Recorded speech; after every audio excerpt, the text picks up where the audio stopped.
Let us begin with our guests on this day. Before we do that, I'd like to give you your homework up front. Your homework up front. Oh, easy homework this time.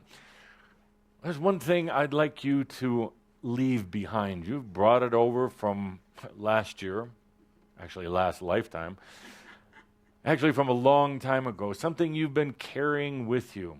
It doesn't have to be material. It can be an emotion, a feeling, or probably a belief system. This is a wonderful time as we embark on a new year to leave that behind. Leave it at the door when you walk out of this place here in the canyon. Leave it in your bathroom at home when you go later. Just leave it there.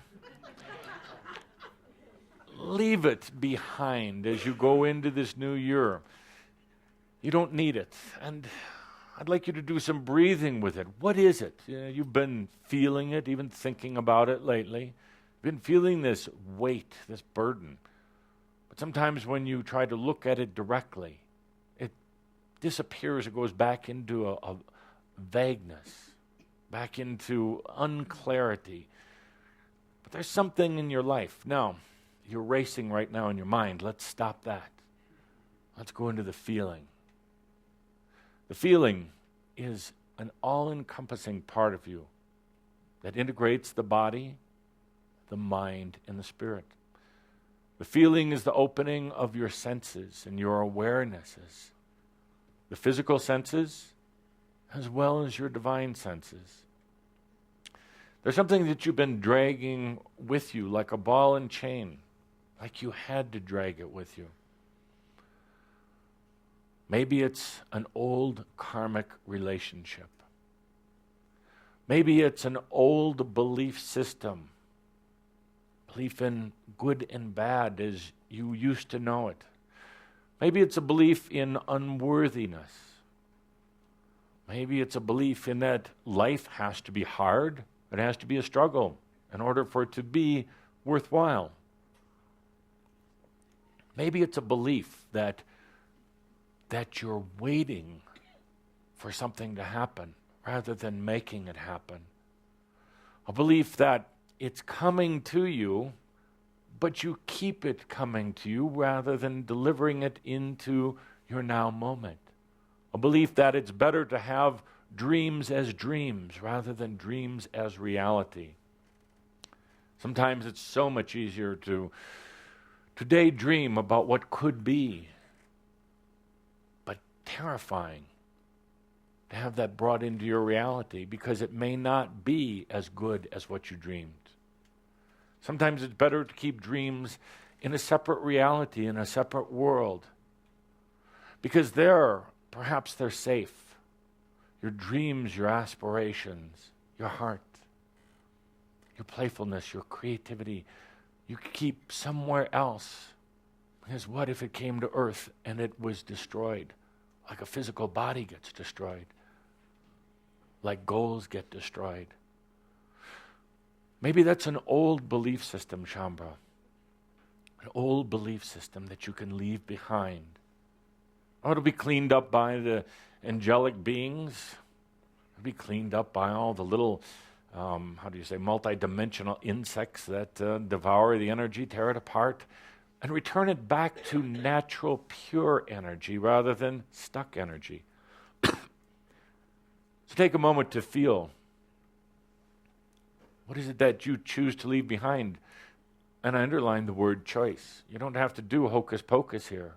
You don't have to sprinkle holy water, and you don't have to have a guru take it away from you or transmute it. You can do it.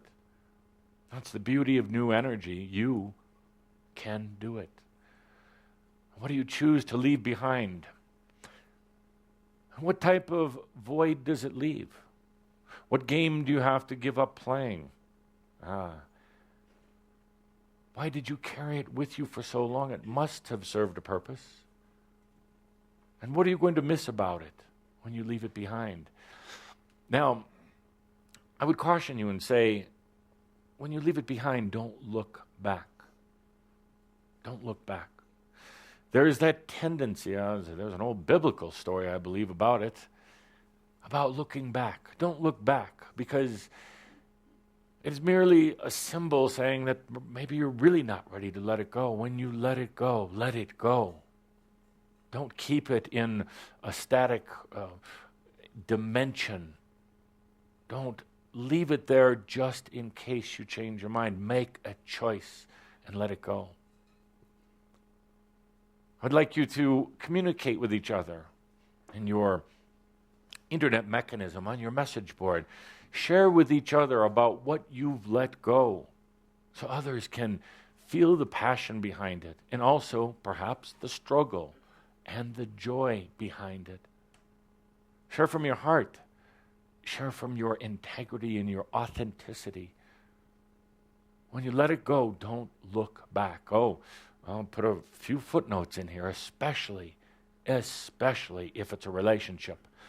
Now, I'll put a footnote to the footnote and say, when you let an old, stale, karmic relationship go and you don't look back, and you keep walking in your joyous journey, the chances are very, very high that relationship will meet you on the path. It will come along your way. But that relationship now is transformed. Its energy and its old karma are transmuted. So when you once again meet that person that you've had the relationship with, it's no longer based upon the past. It's based upon new potential and opportunity. No longer carries the suffering and the pain and the guilt, but it carries a new potential if you choose it. Perhaps you won't choose to rejoin in that relationship. Perhaps you'll just wish to greet that dear one on the road, bless them, honor them, and thank them for all they've given you in your life. So take a deep breath. And by the end of our shout together today, it won't be too long, dear. By the end of the shout, leave something behind and don't look back. Walk forward into this new energy. I so look forward to coming back.